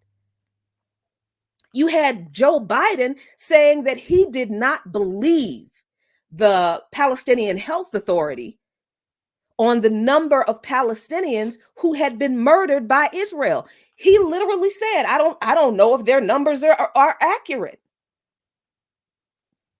So where is the so-called democracy that we live under in this country? Where is the democracy?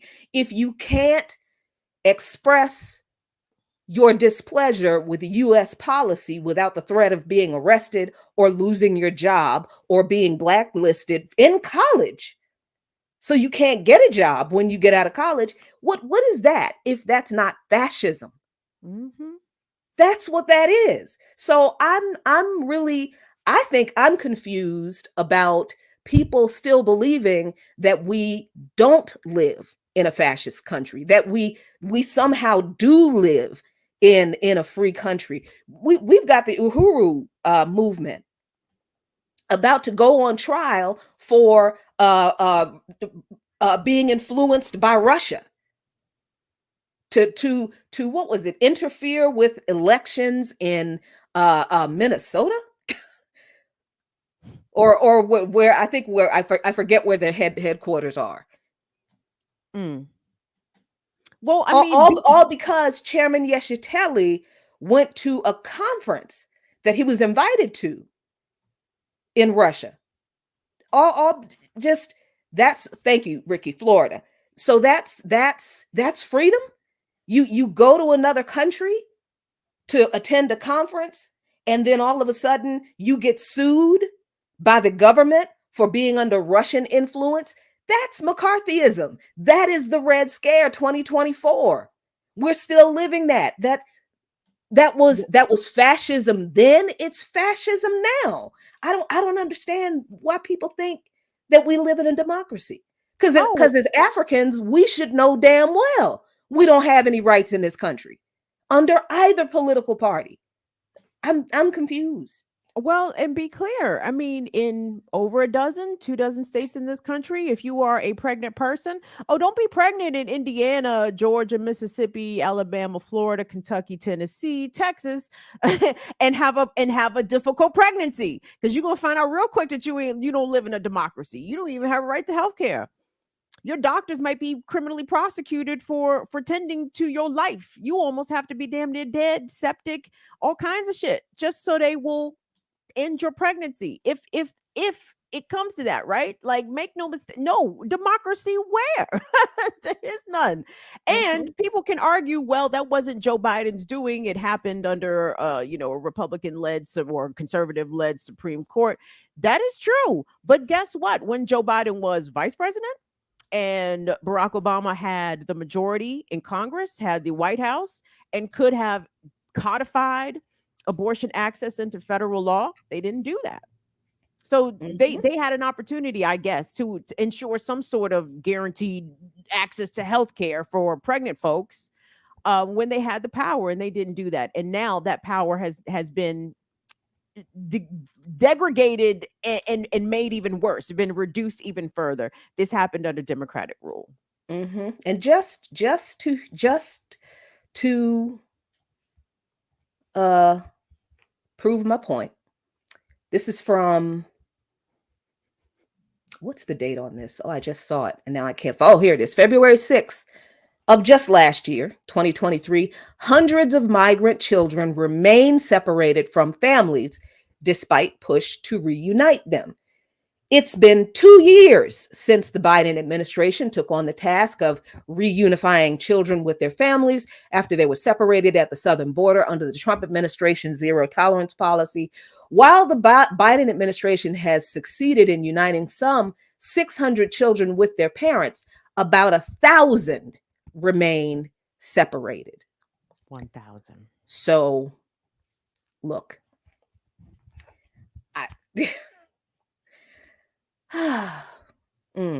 Don't believe the hype, everybody. But see, that's the thing. Everybody who watches this channel knows that. I think that even we have people that might live in swing states, right, and might make a political calculus that they will cast a vote for Joe Biden over Donald Trump. And I get all of that. But y'all, we are not going to be able to vote our way to freedom. That shit's going to take 1,000 years. Okay. like keep listening to the Democrats, and we going to have to be voting for the next 1,000 years in order to achieve this idea of freedom that they have been trying to sell us. Now, we can take the shit in maybe 100. You know what I'm saying? Now we plot strategize and bomb first. You know what I'm saying? We might can take the shit in about 100 years, but we vote. Oh nigga, 1,000. It's gonna be 1,000 years. Yeah, that's it. We're not gonna vote our way to our liberation. I mean, such things have happened in certain other revolutions. Particularly on the continent, in Grenada, but I think those times for us in this country, yeah, that time I think has passed. So we've got to organize, join a revolutionary, anti-imperialist, anti-capitalist, international focused organization. Join an organization. Get educated, get made aware of the issues, and then get around some people who you can do some work with. That is how we're gonna defeat this. So, it's time. Perfect way to end our show with all of our Negro friends. Thank you, Jackie, for the call to action. We certainly appreciate it. And non-Negro friends, we got some of those too joining us. Shout out to them, all of them, all of y'all's. Yep. Jackie, what's going on tonight? What you got going on tonight? What is Tuesday? I ain't got nothing going on tonight. Nothing going on tonight. Nope. I got some background work to do for Friday's Darker Than Blue, trying to fix this audio issue for the show here. Got a couple of other things. I got a couple of articles I'm sort of working on, a lot of ideas in my head. Got to get them out on, paper. And then, yeah, that's pretty much it. Yep. I think we or you we need to do an exploration of where to retire abroad or where to escape abroad. There's a sister who has a YouTube channel. I haven't seen any of her videos in a while. Her name is Stephanie something, but she house sits abroad and she does a whole series about different countries that are good experiences for Black women, particularly to live. And I know you talking about making your great escape. I too would like to get the fuck out of Dodge. So maybe we should do a little series exploring where can we run? Where can we flee when it's time to get out of the US of A? Because I can't be an old lady in this country. I'm sorry. Yeah, Doctor. I like how Dr. Gerald Horne says that we need to fight. We need to fight for our freedom, but we also need an escape plan. So it's that's the that's the struggle that's in my mind. I don't want to abandon the fight, but just because you're not here, it doesn't mean that you're abandoning the fight. You can still wage a fight, but that's a very real contradiction, right? So it's something to think about. I think we should kind of look at that, because at least we would get some information on other countries, what it's like in other countries, and look, we were moving around this world before these white people came up with borders, so I don't see why not. That is correct, because people are not illegal. Borders are illegal in the scheme of humanity. Anyway, y'all join me tonight. We got Burn It Down with Kim Brown coming back. Yay! I want to look at this video. There was a IG video posted from a young man in Baltimore who police ended up killing, but before they killed him, he confessed to 12 murders. Okay, and confessed to a murder that another person is already doing time for. And it's just another reinforcement of cops ain't shit. These motherfuckers do not solve crimes. They definitely do not solve homicides. And when it comes to major crimes, they just looking to put the nearest, usually Black man, in jail. It doesn't matter if it's the right person, the actual murderer. You fit the description, you'll do. We'll send you up to Cumberland for 55 years. So anyway, want to get into that story. That is out of Baltimore. That's coming up tonight. Burn It Down with Kim Brown, 7 p.m. Eastern time. Please join me. Thank you.